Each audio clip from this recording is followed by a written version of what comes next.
Guys and dolls. So it's Wednesday. I didn't bring a video yesterday.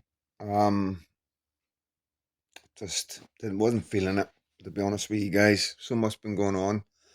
Um Pretty angry. So I am pretty frustrated.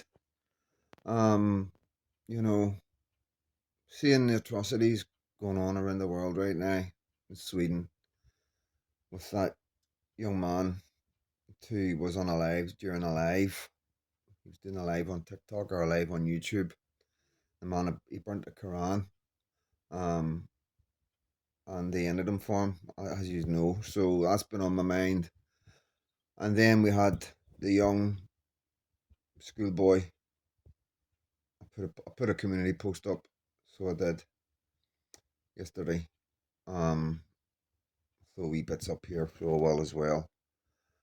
And you know, I just want to add some. I'm going to put some stuff up in this video, so I am, guys. Um, just to give you an idea of what's going through my mind right now, and why I'm so upset. My mind is just I feel like I'm living in a world where everything's so obvious, so clear, crystal clear, how wrong we all are, how wrong things are in our country, and it's like, I don't understand why. Can't get my head, I can't get my head around it. Why are we allowing our country to be run by these people that are running our country and causing so much damage? And there's so much damage to come. There's so much heartache, horror to come to our country shortly, soon, the next year, 2, 3, 4 years.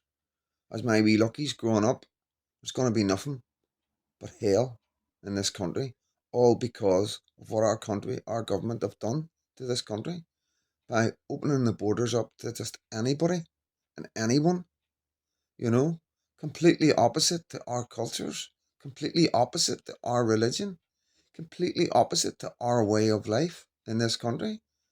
And they're no coming in and accepting our way of life and accepting our culture. They're coming in to change it. And I'm going to prove that to you in this video. First of all, let me run through this first. So, this is a post that I discovered. If you want someone to blame for the stabbings at All Saints School, blame the head teacher, Sean Pander. This Albanian knife killer was a 15-year-old student who threatened to stab another pupil last week. He took a knife to school and got caught.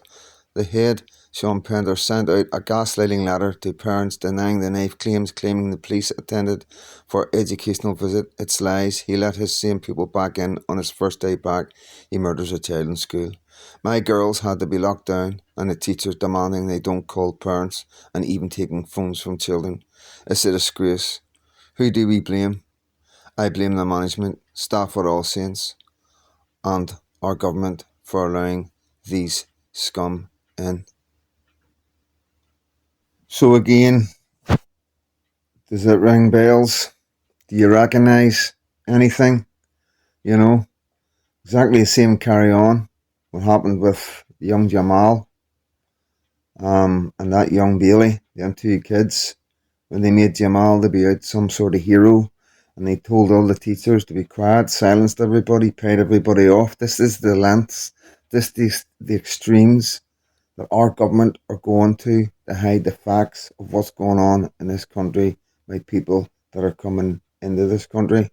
You know, um, we've got a serious problem in this country. The people running this country are the worst of our society. There's no two ways about it. I say that they're worst of our society because a lot of people will think the worst of our society are in prison. Yeah, they are bad people in prison, but you don't understand the damage that these people that are doing in power in our government is it's off the scale compared to what the damage that these wrongians and bad people that we have in our prisons. You know, I've got no problems, you know, saying this, that the people running our country are the most dangerous people in our country. And I just want you to have a look at the type of people that are running our country, have been running our country, are still running our country. These are the people who are in power.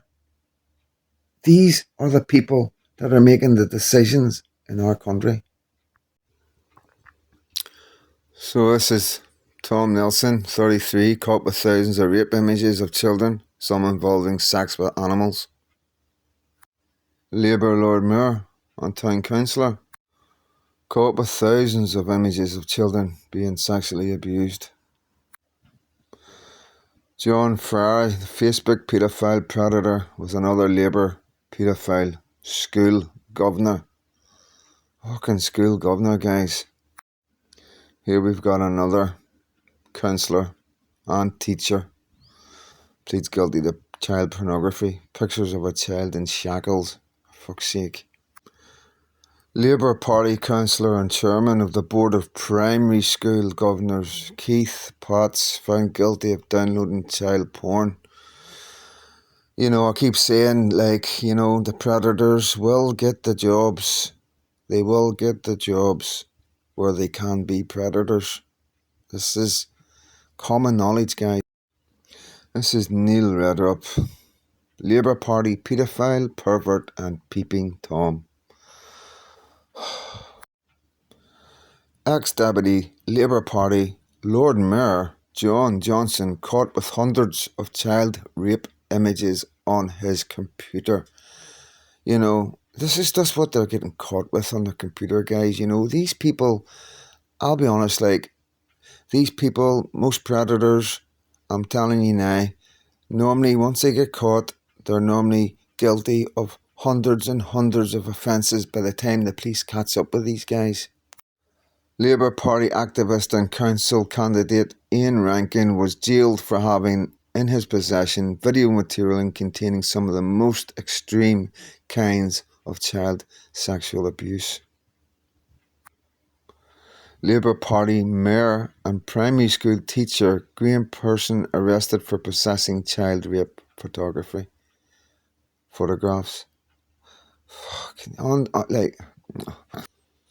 Sorry guys, this is just really difficult. Like, Labour Party paedophile Timothy Edmeades.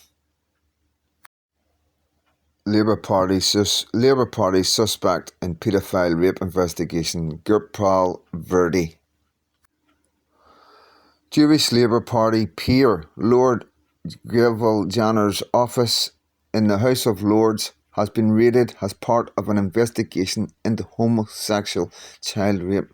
You know, this is a Lord. You know, this, I keep telling you guys, the House of Lords is full of these people. And we all know Rotherham. Rotherham Labour Party ex-Lord Mayor and Councillor Barry Deadson charged with child rape offences. So we can understand why things are happening in these towns with the grooming gangs, why our children are being victimised by these men. You know, our young vulnerable kids who are just hanging about kebab shops trying to get something to eat, being plied with drugs and then raped. This is why it's allowed to happen, because the people in charge, the people in government are all paw deep. Nazir Hamid, one of Labour's many alien Lord peers, has been jailed for child sex offences. Labour peer Nazir Hamid of Rotherham has been jailed for 5.5 years for sexually abusing 2 white British children. Yeah, so again, Rotherham. We all know what's happened in Rotherham. Now we're starting to understand why these things are happening. Exeter City Labour councillor at the centre of child pornography probe. Exeter Labour City councillor is under police investigation for child pornography offences.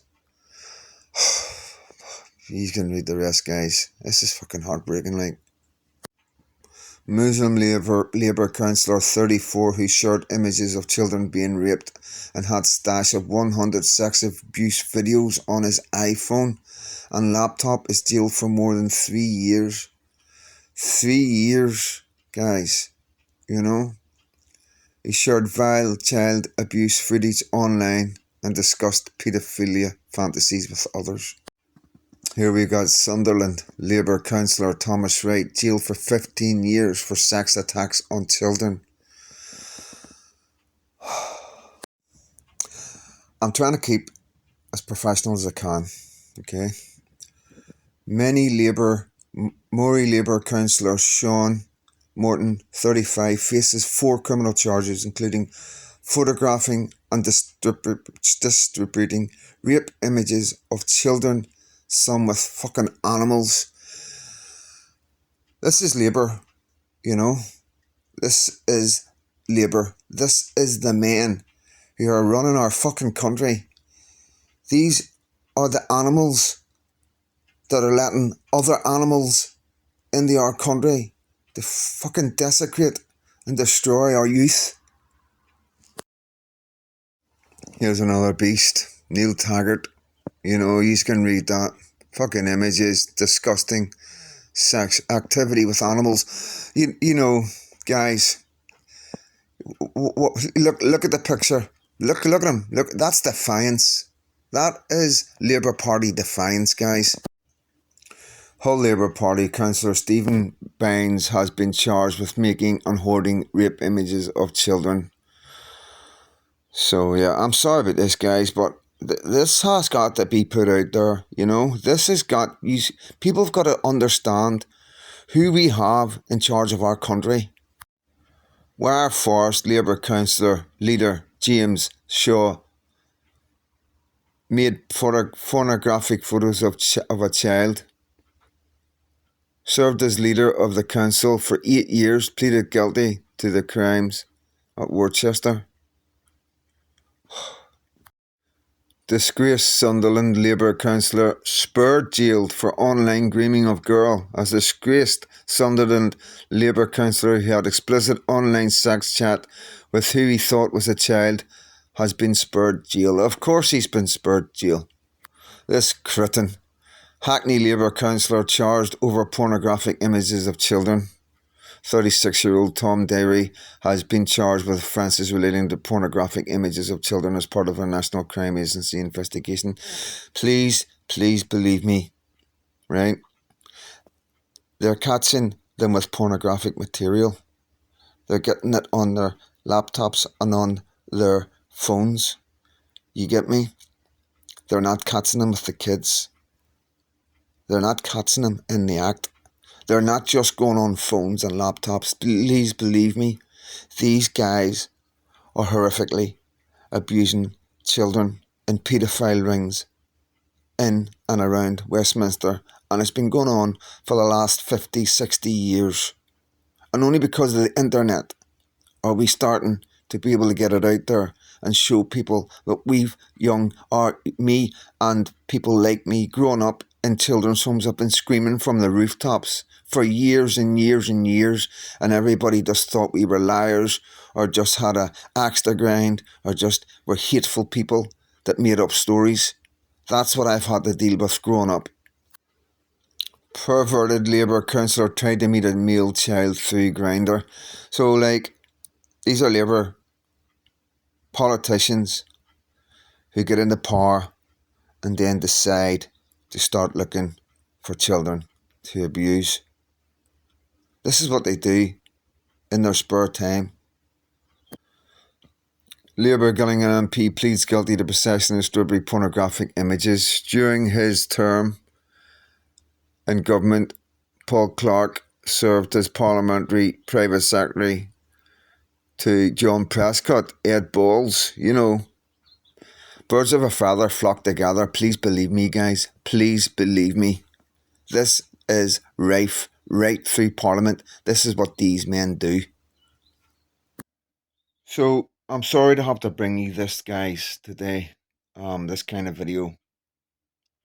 But I'm not apologising for any other reason that, you know, I know quite a lot of you have been through a lot in life. And sometimes this can be quite difficult. But the only way we're going to get awareness of what's going on in our country is by doing stuff like this. And we've got to be brave enough and strong enough to be able to look at it, pay attention to it, and pass it on. What good will it do? I don't know. I really don't know. You know, we've got a Labour government that is destroying our country. Like Starmer's a liar. All he does is lie. He's done nothing but lie for years and years and years. It'd be very unwise to believe a word that Starmer ever says. I'm not going to rank Jeremy Corbyn. He's a colleague, he's a friend. I want to pay tribute to Jeremy Corbyn, who's a friend as well as a colleague. Was he a friend? No, I mean, as I say, I haven't spoken to him for 2.5 years.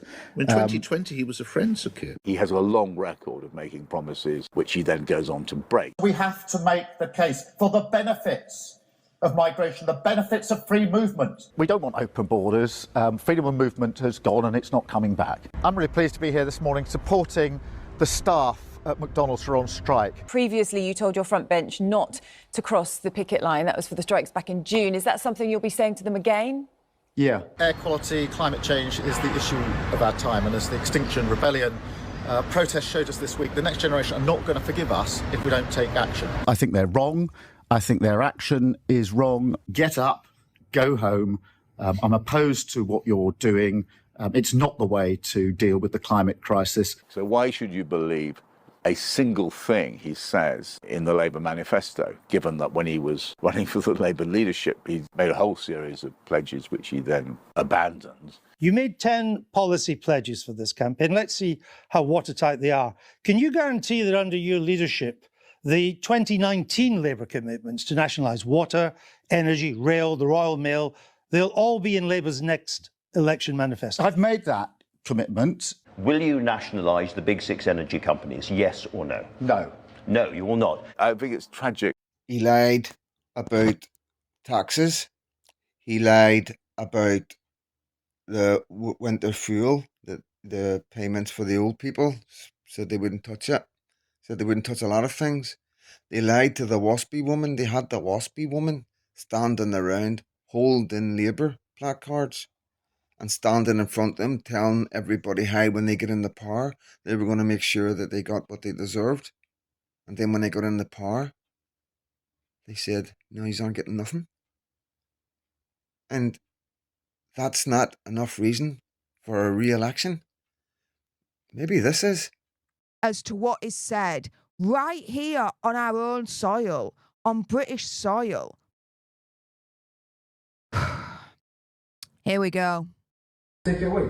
There will come a point where this oppressive rule or this system that we live under, which we do not accept, will end.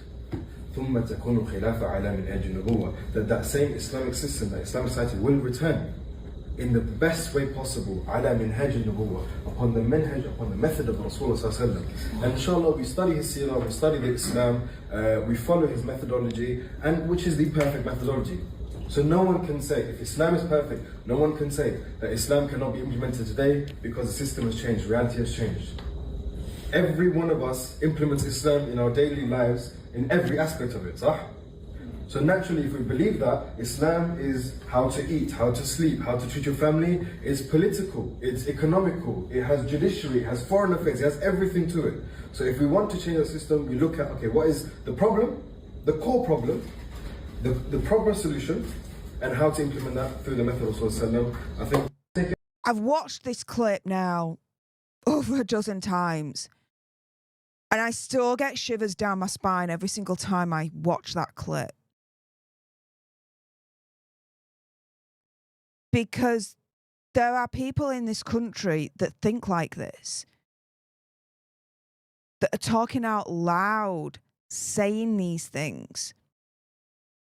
Again, regardless of your ethics, your creed, your religion, or whatever, there are people in this country that are actively trying to change Britain, trying to change our British rule of law, to change and bend to their will, to their religion, to their creed, to their ethic, again, regardless of religion, right? People out there that are doing that are saying that are trying to make that happen. And it is scary to me.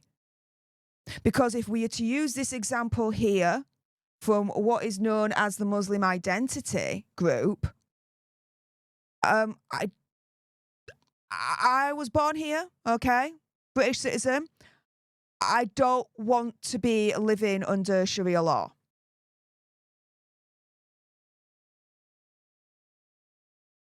This isn't about being hateful. It isn't about being racist or far right or Islam or phobia or ick or whatever word or whatever way you say that word.